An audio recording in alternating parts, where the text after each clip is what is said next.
હવે જો વાત કરીએ વડોદરાની, તો વડોદરાની એસએસજી હોસ્પિટલમાં પોસ્ટમોર્ટમ વિભાગના કોલ્ડ સ્ટોરેજ ખોરવાતા તમામ પોસ્ટમોર્ટમ કેસોને તાત્કાલિક અસરથી ગોત્રી હોસ્પિટલ ખાતે ખસેડવાનો નિર્ણય લેવામાં આવ્યો છે। આ નિર્ણય બાદ ગોત્રી હોસ્પિટલના પોસ્ટમોર્ટમ કેન્દ્ર પર અચાનક કામનું ભારણ વધી ગયું છે અને મૃતદેહોને વેઇટિંગમાં રાખવાની સ્થિતિ ઊભી થઈ છે।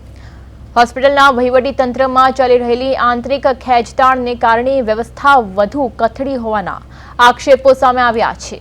બીજી તરફ સ્વજન ગુમાવનાર પરિવારોને મૃતદેહને એક હોસ્પિટલથી બીજી હોસ્પિટલ સુધી લઈ જવામાં ભારે હાલાકીનો સામનો કરવો પડી રહ્યો છે। સમગ્ર મામલે હોસ્પિટલ તંત્રની લાપરવાહી સામે લોકોમાં ભારે આક્રોશ ફાટી નીકળ્યો છે। हाल अँ अमरे टोटल 6 डॉक्टरों कार्यरत है और हाल अमरी पोस्टमोर्टम प्रक्रिया चालू है और कोई जातनी तकलीफ नहीं पड़े। अमे जे मृतकना स्वजनों कोई तकलीफ नहीं पड़े ए रीते अमे पोस्टमोर्टम प्रक्रिया हाल चाली रही है। अपनी जोड़े 5 ऑटोप्सी टेबल है, 6 डॉक्टरों है। दरेक पीएम अमे पेनल डॉक्टर थी ज करीए छे।